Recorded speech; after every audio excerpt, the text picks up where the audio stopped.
aí, pessoal, beleza? Tudo bem com vocês? Espero que esteja tudo bem, que vocês estejam tranquilos, atentos e preparados para o tema de hoje. A gente vai falar um pouquinho sobre as causas e consequências da crise mundial, especificamente nos Estados Unidos, já que, vocês sabem, os Estados Unidos são o país mais rico do mundo, o país que tem o maior produto interno bruto do planeta, mais de 17 trilhões de dólares, ou seja, muitas vezes mais do que, por exemplo, o Brasil, que tem um PIB de mais ou menos 2 trilhões e meio e ainda assim é uma das maiores economias do mundo. E, obviamente, com um tamanho muito maior do que o da China, que tem um PIB ali próximo de 10 trilhões de dólares. Então, realmente, a gente ainda está falando da maior economia do planeta. E é claro que por ser a maior economia do planeta, a maior potência militar, uma potência, digamos, cultural, entre outras coisas, é claro que o que acontece lá afeta de maneira muito significativa a economia global. E aqui a gente vai tentar explicar alguns fatores que dão origem a esta crise nos Estados Unidos e que vão ajudar a gente, inclusive, a entender um pouco do que aconteceu no resto do mundo. A gente tem uma primeira aula falando sobre as causas, né, depois as consequências. Então, é bom dar uma olhadinha antes para vocês entenderem o que vai ser dito aqui, tá? Mas, começando o que a gente tem que falar, primeiramente, coloquei aqui o seguinte, negócios atraentes. Por que negócios atraentes? Não é atraente do ponto de vista, digamos, sexual da coisa, né? É o atraente, claro, isso também pode de repente virar um negócio e ser atrativo, né? De repente, algum investidor estrangeiro gostaria de investir nesta atividade nos Estados Unidos, mas esses negócios atraentes, eles têm a ver com o fato de que os Estados Unidos são um país muito atraente para se investir. É óbvio, quem é que não quer fazer negócio com os Estados Unidos? A gente até usa a expressão negócio da China, mas ainda assim os Estados Unidos são uma nação extremamente atraente. E aí você tem alguns fatores. Primeiro deles, grande soma de recursos, ou seja, o número de pessoas, de investidores que aplicam dinheiro ou que investem em novas atividades do comércio, dos serviços, da indústria nos Estados Unidos é muito grande. Então, esse fator faz com que os Estados Unidos não só sejam um país muito atraente para os investidores, mas também muito competitivo. É difícil você conseguir se firmar no mercado norte-americano sem que você invista muito dinheiro. E é claro, você tem outro fator aí, que eu nem coloquei aqui, mas é o mercado consumidor. Você tem um mercado consumidor ali que tem uma renda per capita muito elevada. As pessoas têm um nível de renda muito elevado, então elas consomem muito, né? Então, isso ajuda bastante a explicar o fato de que é atraente investir para os Estados Unidos, porque boa parte dos seus mais de 300 milhões de habitantes tem uma renda razoavelmente suficiente para consumir de maneira razoável. Então, isso faz com que os Estados Unidos sejam um país atraente. E, por isso, atrai capitais de todo o planeta, não só capitais gerados nos próprios Estados Unidos. Esse é um fator. Investidores de todo o mundo, como a gente falou. Então, você tem pessoas do mercado financeiro, pessoas ligadas a grandes bancos e instituições financeiras que investem no mercado norte-americano por ser justamente um mercado consumidor, uma área do planeta muito atraente em termos de negócios. O ambiente de negócios, aliás, é muito favorável. Os Estados Unidos, vocês sabem, são os grandes bastiões do livre mercado, defendido através do neoliberalismo. Então, obviamente que isso faz com que haja uma atratividade muito grande. E, é claro, a regulamentação econômica não é tão elevada como em outros países, a exemplo do Brasil, por exemplo. E ainda assim o Brasil é um mercado atraente, mas não tanto quanto os Estados Unidos. Então, você tem esse fator aí, os investidores conseguem ter um ambiente de negócios nos quais qualquer investimento é bem-vindo. Claro que aqui eu não estou citando o fator da concorrência, mas de qualquer forma o ambiente é muito bom. Outro detalhe, a maior economia do mundo. A gente está falando de uma economia que tem aí mais de 17 trilhões de dólares aí com os dados mais atualizados. Então, é claro que numa economia com esta dimensão, que tem aí um tamanho, por exemplo, muito maior do que o da China, é claro que isso atrai qualquer investidor, qualquer empresa, qualquer organização financeira a investir, a aplicar nos Estados Unidos. E é claro que isso também gera uma concorrência muito grande, então muitas empresas querendo uma fatia do mercado norte-americano, é claro que isso, por exemplo, derruba os preços para baixo. Aliás, esse é um dos fatores que faz com que muitas pessoas, ao compararem preços, por exemplo, nos Estados Unidos e no Brasil, esquecem, né, que muito mais do que a carga tributária que existe, você tem o fator competitividade. É claro que as coisas lá vão ser muito mais baratas porque a participação do Estado, ela muitas vezes é menor na economia, e isso obviamente vai gerar problemas, como os que geraram em 2008, ou seja, nem sempre o livre mercado ele funciona, porque a primeira instituição a salvar o livre mercado num momento de crise é o Estado, e isso é cíclico.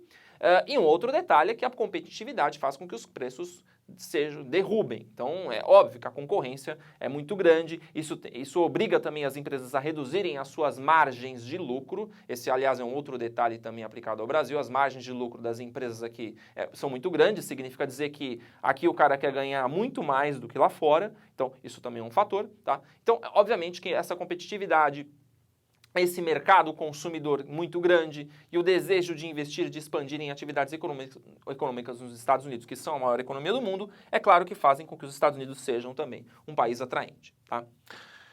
E é claro que a gente tem que também citar, além destas questões de ordem geral e de alguns antecedentes que eu já comentei em uma aula introdutória anterior, um outro fator aqui, aí pensando um pouco mais aí já em meados da década de 2000.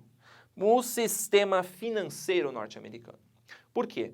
Uma das principais questões associadas à crise de 2008 foi a expansão do crédito, ou seja, a expansão do dinheiro, das opções, por exemplo, de empréstimos, de hipotecas, de letras do tesouro, enfim, coisas que são aplicadas ao mercado financeiro para oferecer aí como alternativa de crédito para o cidadão comum, para as empresas de uma forma geral, enfim. Então, o sistema financeiro, ele expandiu o seu crédito ao longo dos anos 90 e princípios dos anos 2000. Aliás, uma expansão muito grande, só vista talvez ali depois da Segunda Guerra Mundial, quando os Estados Unidos ali estavam crescendo de maneira acelerada, e fizeram com que os anos 50 e 60 fossem chamados de, principalmente os anos 50, de anos dourados para os Estados Unidos, porque a sua economia se tornou extremamente poderosa, a maior do mundo, correspondendo a uma parcela significativa do PIB mundial, inclusive, tá? E depois disso, é claro, você teve um período de crise, né, da década de 70, associado aos choques do petróleo, mas essa recuperação nos anos 90 fizeram com que o sistema financeiro expandisse o seu crédito de maneira cada vez mais fácil. E aí você tem várias formas. Fundos de investimento. Então as empresas começaram, os bancos, a lançar fundos de investimentos nas áreas de previdência ou em títulos de médio, longo prazo, para que as pessoas pudessem acumular dinheiro, mais até do que poupança. Títulos do tesouro, ou seja, o governo americano também começou o governo americano ele sempre emitiu títulos, mas a emissão de títulos por parte dos Estados Unidos também começou a atrair investidores de outros países, da China, do próprio Brasil. O Brasil, por exemplo, ele formou aí as suas reservas cambiais, que hoje estão entre as maiores do mundo, estimadas aí em mais de 300 bilhões de dólares, e que, aliás, ajudaram ao Brasil, no primeiro momento, a escapar da crise mundial pelo fato do Brasil ter reservas estimadas em mais de 300 bilhões atualmente, mas é claro que boa parte destas reservas são compostas por títulos do Tesouro Americano. Ou seja, um pedacinho dessas letras do Tesouro que o governo norte-americano vende estão com o Brasil. Então, percebam que os Estados Unidos também começaram a atrair investidores de todo o planeta, investidores internacionais. Isso também ajudou a aumentar o volume de dinheiro dentro dos Estados Unidos. Outro detalhe, as chamadas hipotecas. Não sei aí se alguns de vocês já estão em idade para contrair empréstimos, dívidas, cartões de crédito, entre outras coisas que nos deixam endividados, mas as hipotecas são uma forma de dívida. Da mesma forma que, por exemplo, se você não tem dinheiro suficiente para comprar um automóvel, você vai no banco ou na concessionária e consegue uma carta de crédito, da mesma forma você tem a hipoteca. Ou seja, é uma forma do banco, digamos assim, entre aspas, te dar o dinheiro para você comprar a casa, mesmo que você não tenha o dinheiro para comprar a casa, e aí você vai pagando suaves parcelas em prestações que vão durar 15, 20, 25 até 30 anos ou até mais, dependendo aí obviamente, do mecanismo de financiamento, da instituição financeira e do país onde você está fazendo isso. Tá? E essas hipotecas, obviamente que elas ajudaram bastante a economia norte-americana pelo seguinte: ao longo dos anos 90 e dos anos 2000, as pessoas foram voltando a adquirir imóveis através da hipoteca e de tal forma que por volta de 2005, 2006, elas estavam representando 2/3 de todas as residências das casas próprias dos Estados Unidos. Então, mais de 2/3 das casas próprias, das residências próprias, elas estavam hipotecadas por algum banco. Então, tinham sido compradas, adquiridas, as pessoas estavam morando nessas residências, mas com financiamento. Então, mais de 2/3, ou seja, uma soma muito elevada de recursos destinados à compra da casa própria. Como vocês sabem, né, o sonho da casa própria não é uma coisa só dos brasileiros, é uma coisa também dos norte-americanos, aliás, especialmente deles, porque uma das principais questões culturais digamos, que difundiram o American Way of Life, especialmente durante e após a Segunda Guerra, era justamente a casa própria, o sonho americano, né? A casa própria, os carros na garagem, a casa mobiliada, o pai de óculos escuros levando a sua mulher e os seus filhos em um carro conversível para a praia, para o campo. Toda aquela cena de filme nababesca que a gente vê até hoje em algumas, né, enfim, em Hollywood. Né? Então é uma difusão de valores culturais associado à posse de bens. E é claro que a casa própria é o principal elemento por ser o mais caro. Tá? E é claro que as hipotecas, elas representam justamente aí o alcance deste sonho, digamos assim, ainda embora o cara vai se enforcar durante 25, 30 anos pagando isso, né, em suaves e longas, né, então bem diluídas, o sofrimento bastante diluído, né, várias parcelas para o cara ir se enforcando aos poucos, tá? Então esses fatores estão associados ao sistema financeiro e aí a gente tem que entrar agora no universo bancário, no universo do sistema financeiro.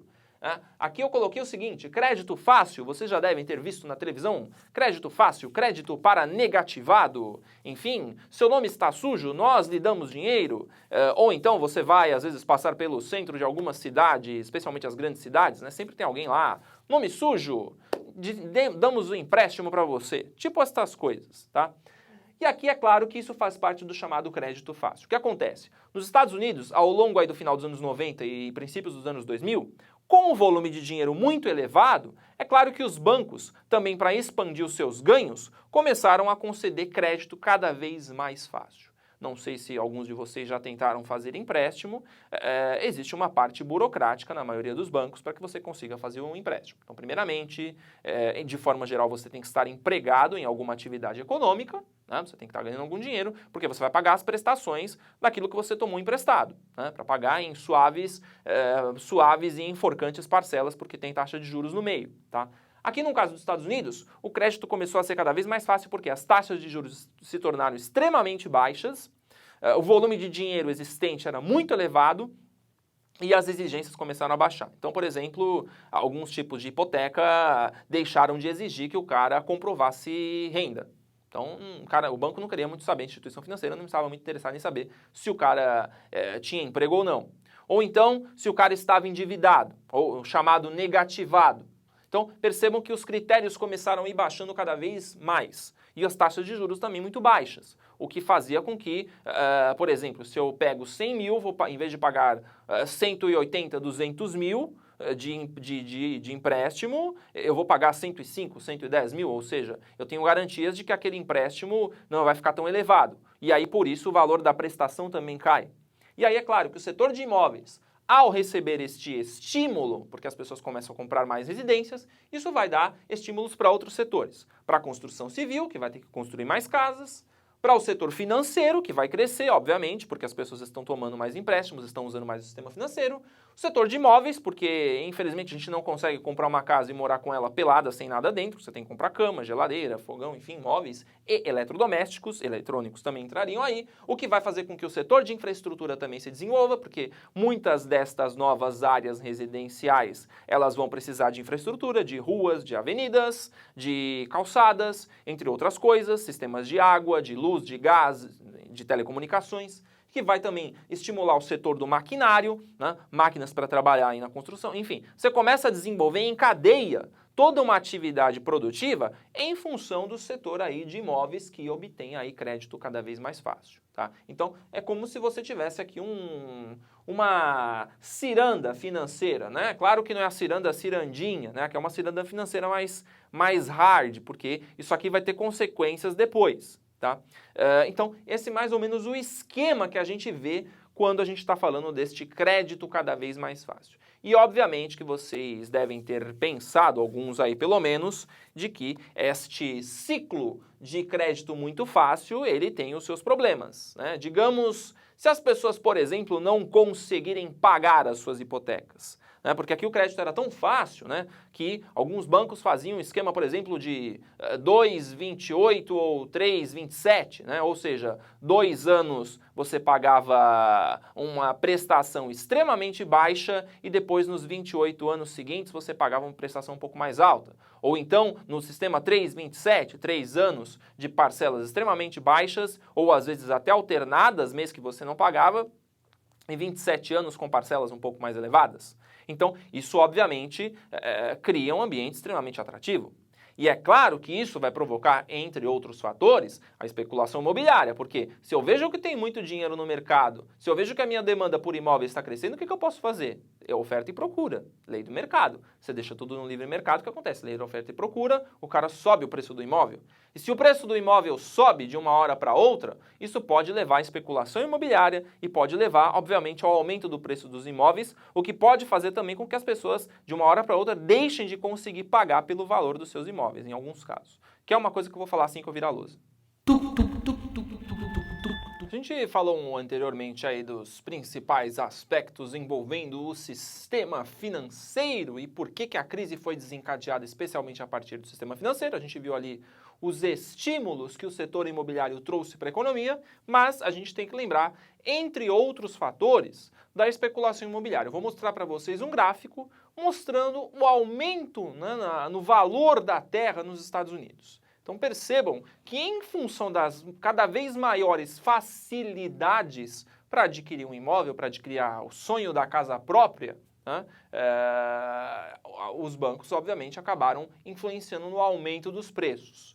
E é claro que isso fez com que os financiamentos começassem a ficar também cada vez mais caros. E aí é óbvio que o setor financeiro, que dependia do crescimento constante para sustentar esse modelo de empréstimo, acabou tendo seus problemas, né? Então percebam que esse é o primeiro aspecto aí que a gente estava falando, né, da especulação imobiliária. E ainda em relação a isso, a gente tem que lembrar do seguinte, que em função dos empréstimos, que a gente estava até comentando, né, dos empréstimos para negativados, parecido com alguns comerciais que a gente vê na televisão, esse tipo de empréstimo para negativado, como a gente conhece, nos Estados Unidos tem um outro nome, né? Subprimes. O que são esses subprimes? São cartas de crédito justamente oferecidas para negativados e outras pessoas que nem sempre dispõem de condições adequadas para pagar os empréstimos. Porque é comum em qualquer banco, aqui no Brasil, por exemplo, você vai num banco, numa instituição financeira mais sólida e para você conseguir um empréstimo você tem que fazer uma série de comprovações. A primeira delas é a comprovação de renda. Por exemplo, você precisa comprovar que está trabalhando em um emprego fixo, você precisa comprovar que o seu salário ele é suficiente para bancar a parcela do empréstimo que você fez para comprar uma casa, mas manter o seu modo de vida, né? Não dá para você, por exemplo, comprometer 100% do seu salário com o pagamento de um empréstimo. O banco não vai aceitar isso nunca.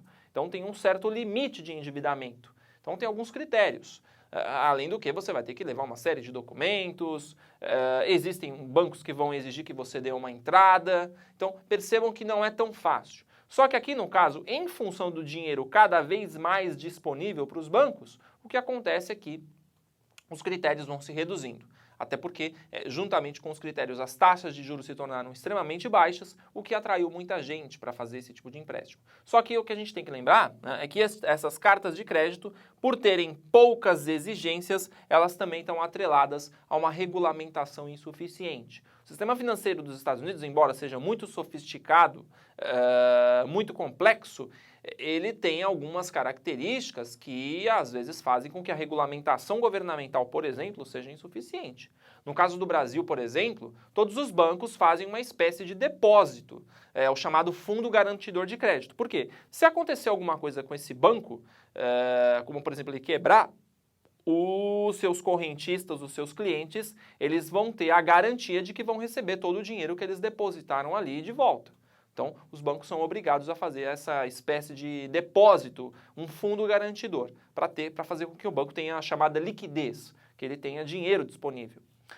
E nos Estados Unidos essa regulamentação ela não é tão suficiente a esse ponto. Então percebam, né, que até o Brasil, nesse ponto, nós podemos tecer elogios. É claro que isso tem a ver com a aproximação maior do governo com o setor financeiro durante os anos 90, né, que adotou algumas ações como um programa de recuperação do sistema financeiro, que estava muito ruim, né, entre outras coisas. Mas, de qualquer forma, a gente está falando aqui de uma regulamentação insuficiente. Outro detalhe.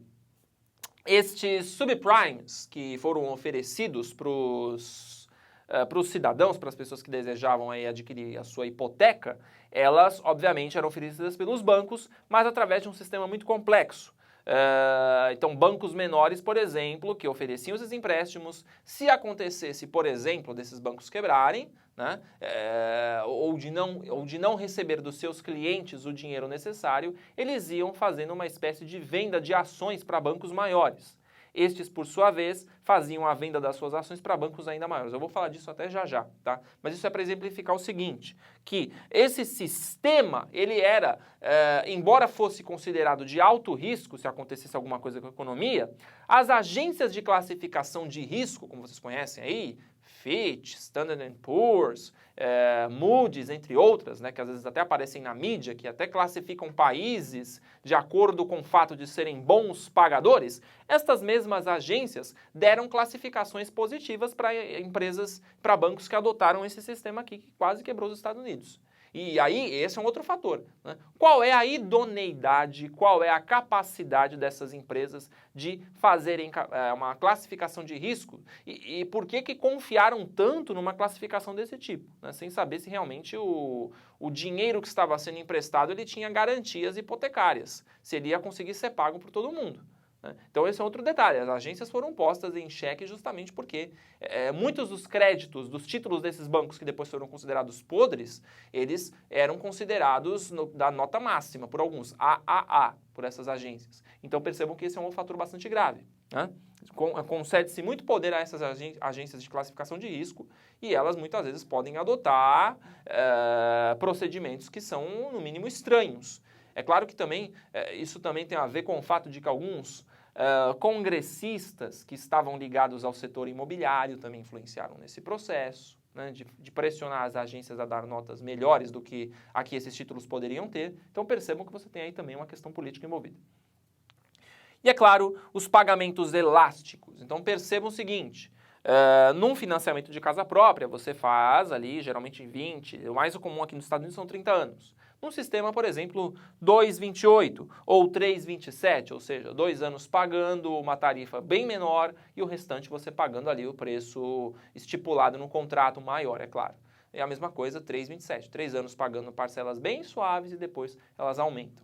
E isso, é claro, tem a ver com essa flexibilidade obtida pelas pessoas que adquiriram a hipoteca e adquiriram o imóvel, que é fruto desse empréstimo. Então percebam que você tem algumas questões associadas a esses subprimes, tá? E aí é claro que nesse sistema, esse sistema além de ter propiciado o aumento, né, no volume na especulação imobiliária, né, eu vou até mostrar um outro gráfico para vocês, ele está mais relacionado à concessão de empréstimos, né? Então você tem aí, obviamente, também uma evolução dessa condição de empréstimos que depois vai mudar completamente em função da crise, tá? Mas para falar disso, Funciona da seguinte maneira, aqui no caso do subprimes. O banco ele vai conceder para você, digamos, você quer comprar a sua casa própria, digamos, alguma coisa bem humilde, uma casa com 10 mil metros quadrados de área, do tamanho do campo de futebol, tá?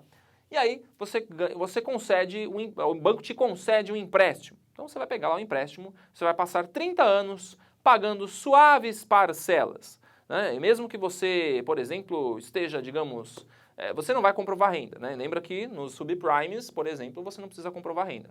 Digamos que você tem uma profissão aí, digamos, de fiscal da natureza, tá? Ou alguma profissão aí que não necessariamente você precise trabalhar todo dia, ou não trabalhe, digamos assim, né? Que profissão é essa, tá? Mas digamos que você omitiu esta informação para o banco, né? Porque o banco não quer saber o que você faz da sua vida das 8 às 6, das 7 às 5, enfim. Ele quer saber se você quer pegar empréstimo com eles ou não. E aí é claro que as condições são extremamente fáceis, você contrai esse empréstimo. E o banco faz isso com um monte de gente.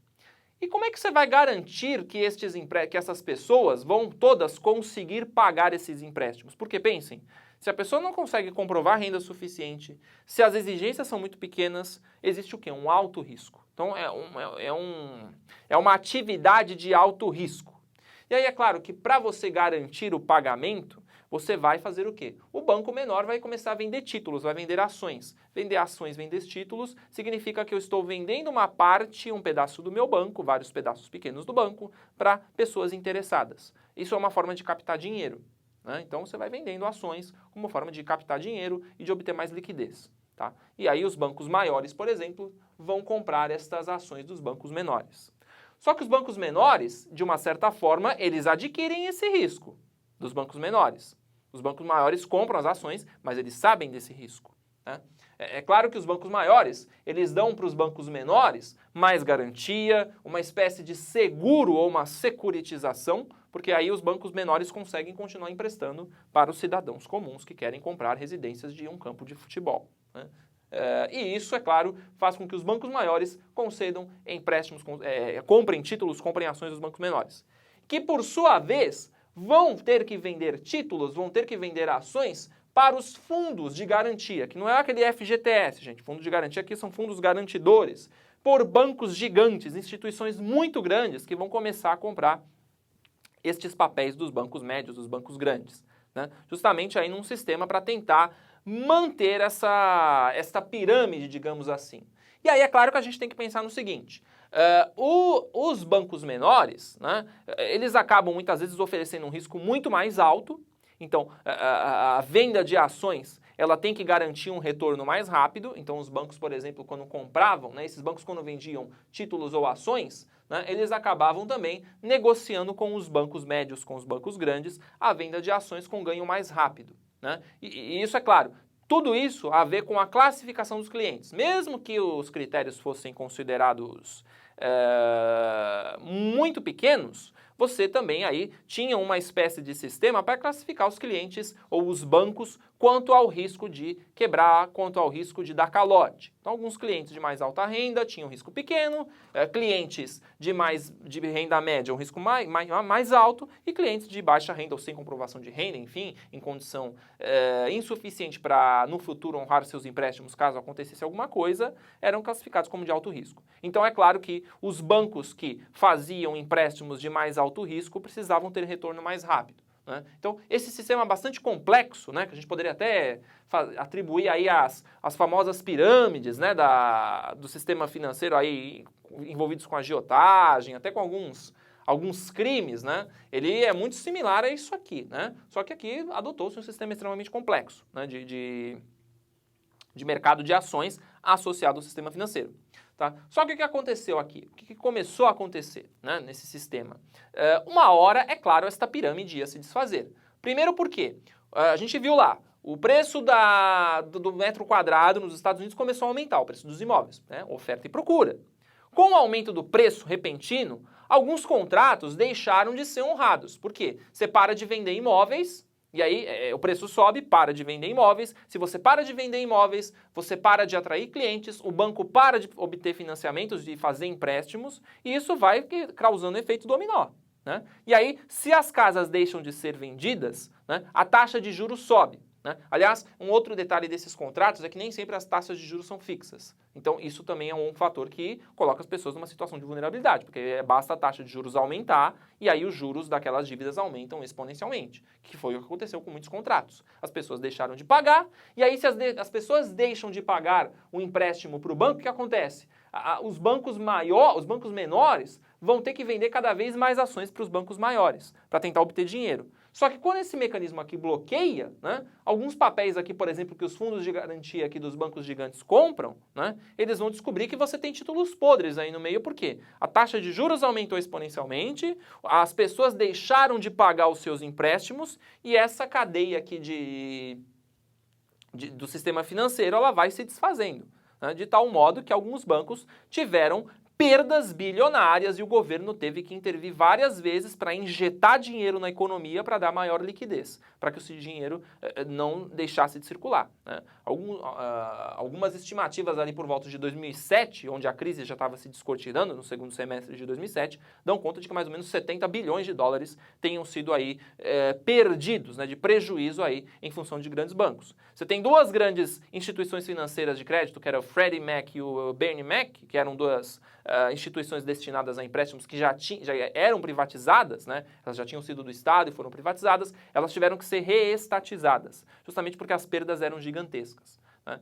E é claro, tudo isso porque envolve-se valores muito elevados. Em 2006, por exemplo, estimava-se que esse tipo de empréstimo estava orçado em mais ou menos 4 trilhões de dólares. Então é muito dinheiro envolvido. E é claro que com o aumento dos juros, a incapacidade das pessoas de pagar, de honrar as suas dívidas, associada à desaceleração da economia, porque a construção civil, o setor de maquinário, o setor de imóveis, todos eles vão parando de funcionar, né? Associado a isso, você tem o quê? Esse sistema que faz com que empréstimo fácil demais e incapacidade de honrar os compromissos fizeram com que os bancos quebrassem, né? Alguns bancos realmente chegaram a quebrar, né? Não só nos Estados Unidos, mas em outros países. Então percebam que isso acaba trazendo algumas consequências, tá?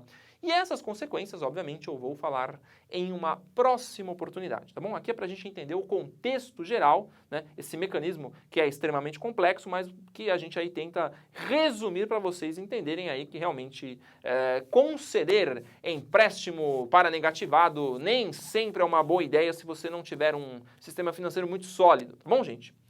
Espero que eu tenha ajudado vocês aí em mais essa etapa dos estudos e, claro, espero vê-los na próxima oportunidade. Até mais.